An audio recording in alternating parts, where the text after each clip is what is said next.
Bonjour amoureux de la parole, je suis heureuse de vous retrouver pour aborder un sujet, je ne vais pas dire passionnant, mais peut-être pour certains ce sera passionnant, intéressant, qui est la protection ou la bénédiction pour un lieu d'habitation. Ça peut être nos maisons, ça peut être nos villes, nos quartiers. Ou un endroit local, voilà. Donc, je vais peut-être pas m'étendre, aux villes et autres parce qu'on sait que la Bible, nous demande de prier pour nos nations et pour nos pays. Donc quand on prie pour un pays, donc forcément on prie non seulement pour les habitants, mais on prie aussi pour le lieu, n'est-ce pas? Et je voudrais plutôt me focaliser sur l'idée de bénir une maison. D'où vient cette idée de bénir une maison? Est-ce que c'est biblique et pourquoi est-ce qu'on le fait?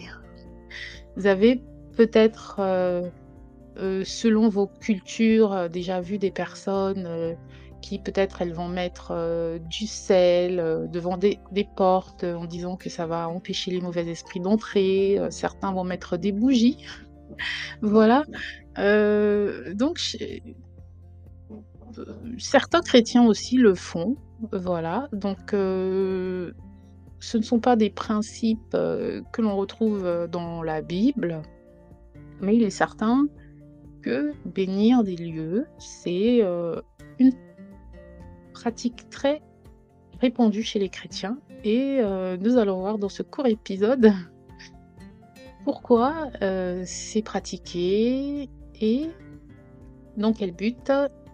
Si vous m'écoutez pour la première fois, je suis Louise du blog ilestécrit.com et je vous embarque dans une petite virée biblique.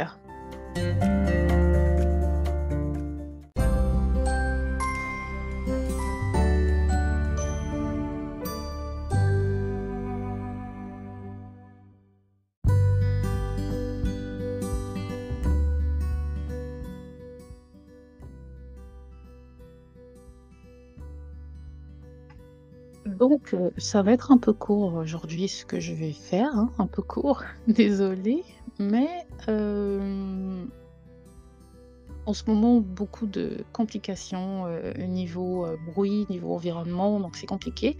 Mais j'essaie quand même de partager parce que c'est important de partager ce qu'on apprend.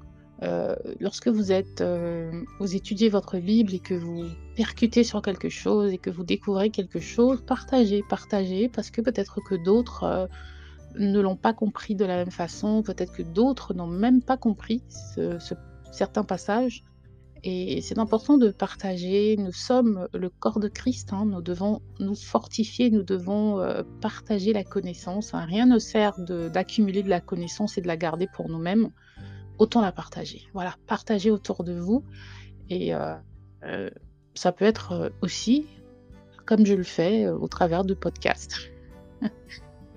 Voilà, donc en ce moment, c'est compliqué et je fais d'abord mes excuses parce que pour le coup, j'ai moins de temps pour préparer mes podcasts et donc je le fais de manière un peu plus rapide et donc moins structurée.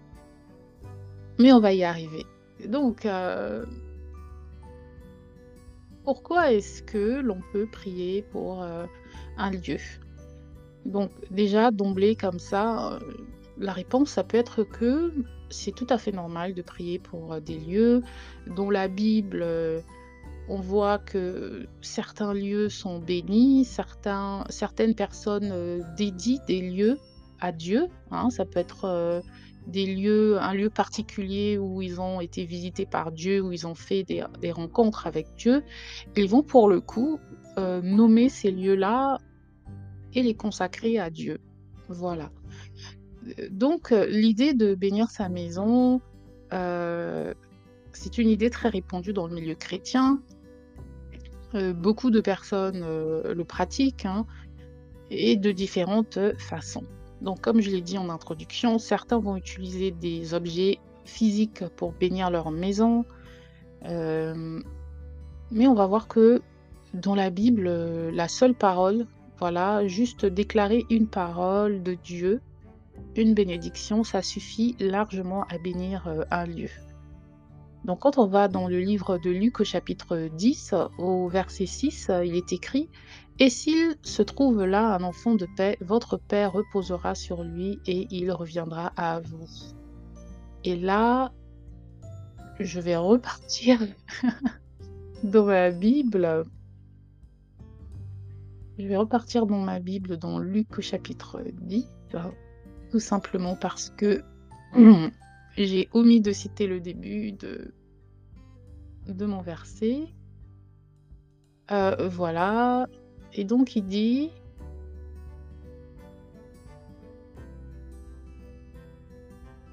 «Dites dans quelques maisons que vous entriez, dites d'abord que la paix soit sur cette maison. Et s'il se trouve là un enfant de paix, votre paix reposera sur lui, sinon elle reviendra à vous. Demeurez dans cette maison-là, mangeant et buvant ce qu'on vous donnera, car l'ouvrier mérite son salaire». Donc c'est Luc chapitre 10 des versets 5 à 7. Donc vous voyez que Jésus dit, à ses disciples, «Lorsque vous irez», il les envoie en fait, il les envoie prêcher, il les envoie prier pour les malades, et il va leur dire: «Dans quelques maisons que vous entriez, dites d'abord que la paix soit sur cette maison». Donc en fait, c'est une bénédiction qui est donnée, une bénédiction parlée. Et bien sûr, quand on lit la Bible, on sait que la maison, ce n'est pas seulement le lieu physique. Donc lorsqu'on bénit une maison qui est, un lieu, d'ailleurs, quand on va ici on va dans le grec, le mot maison, c'est le grec oikia, voilà, et ça veut dire, le premier sens, une maison, un édifice habité, une demeure, et ça s'étend aussi les hôtes d'une maison, la famille, la propriété, la richesse des biens. Donc bénir une maison, ça va au-delà du lieu physique. Quand on bénit une maison, on bénit également les habitants de la maison ou la famille qui occupe les lieux.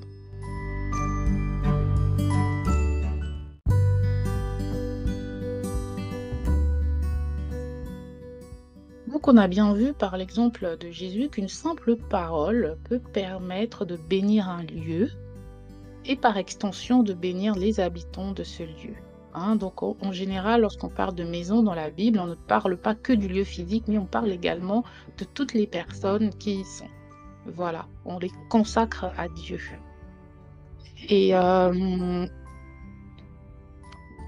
ensuite, la question qui va venir, c'est: mais comment bénir? Est-ce qu'on a besoin d'un rituel particulier? Non, on n'a pas besoin d'un rituel particulier. Et certaines personnes vont aller dans Exode au chapitre 40, à partir du verset 9, où il est écrit: «Tu prendras l'huile d'onction, tu en oindras le tabernacle et tout ce qu'il renferme, et tu le sanctifieras avec tous ses ustensiles, et il sera saint. Tu oindras l'autel des holocaustes et tous ses ustensiles, et tu sacrifieras l'autel, et l'autel sera très saint. Tu oindras la cuve avec sa base, et tu la sanctifieras». Donc ils prennent cet exemple-là pour montrer que, pour justifier le fait qu'ils peuvent par exemple prendre de l'huile d'onction pour, bénir, une maison. Donc pourquoi pas, hein? Donc en fait, ce que je pense, c'est qu'en toute chose, si on est chrétien, on est connecté au Saint-Esprit, on doit suivre les instructions du Saint-Esprit. Si le Saint-Esprit te dit: «Prends de l'huile d'onction pour bénir ta maison», tu prendras de l'huile d'onction pour bénir ta maison. Mais si le Saint-Esprit te demande juste de prier pour ta maison et de prier dans chaque pièce, de déclarer la parole de Dieu dans ta maison, eh bien tu feras cela. Donc il n'y a pas de stress, au niveau d'un rituel. La Bible ne donne pas vraiment de rituel. Donc parce qu'on voit bien que, dans la nouvelle alliance avec Jésus, une parole suffit à déclarer la paix ou la bénédiction sur un lieu, sur une, famille, sur une maison.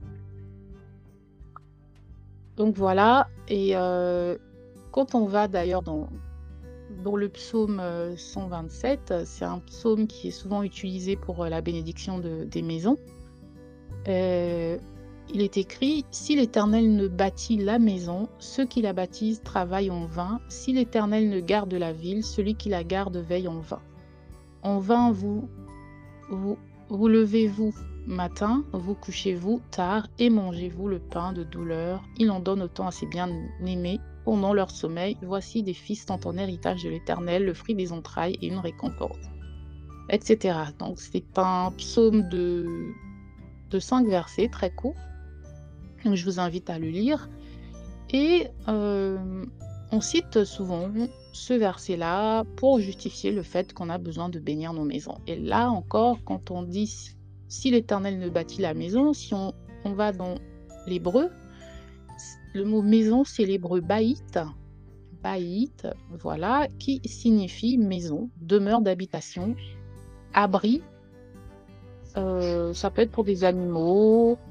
Maison aussi, au sens figuré, ça veut dire aussi corps humain, tombeau, demeure de lumière et d'austérité, etc., etc. Ou encore foyer, maison contenant une famille. Donc ça rejoint aussi dans le grec, hein. Et donc tout ça pour dire que dans la Bible, quand on parle de bénir sa maison, oui, ça peut revenir au lieu physique. Ça n'a rien d'anti-biblique, c'est tout à fait possible. Et on garde à l'esprit que lorsqu'on bénit un lieu, on bénit également les personnes qui habitent ce lieu. Voilà, donc c'est biblique de pouvoir bénir sa maison. Il n'y a pas de rituel particulier. La bénédiction d'un lieu peut se faire verbalement, en prononçant des paroles de paix, en déclarant la parole de Dieu dans différents lieux de cette maison. Donc voilà. Et pourquoi est-ce que c'est important? Parce que des lieux, tout comme les nations, tout comme des quartiers, peuvent être envahis ou, on va dire, contaminés, entre guillemets, par des mauvais esprits, par le malin. Et il est important de dédier, voilà, de consacrer un lieu à Dieu pour pouvoir le protéger, tout simplement. Voilà. Et pour cela, je peux vous donner mon témoignage. Lorsque j'ai emménagé dans la maison où j'habite actuellement, la première nuit, la toute première nuit, un esprit m'a clairement parlé. Ce n'était pas dans un rêve, ce n'était pas une voix que j'ai entendue dans ma tête, ce n'était pas ma propre voix, et m'a dit: «Qu'est-ce que tu fais là?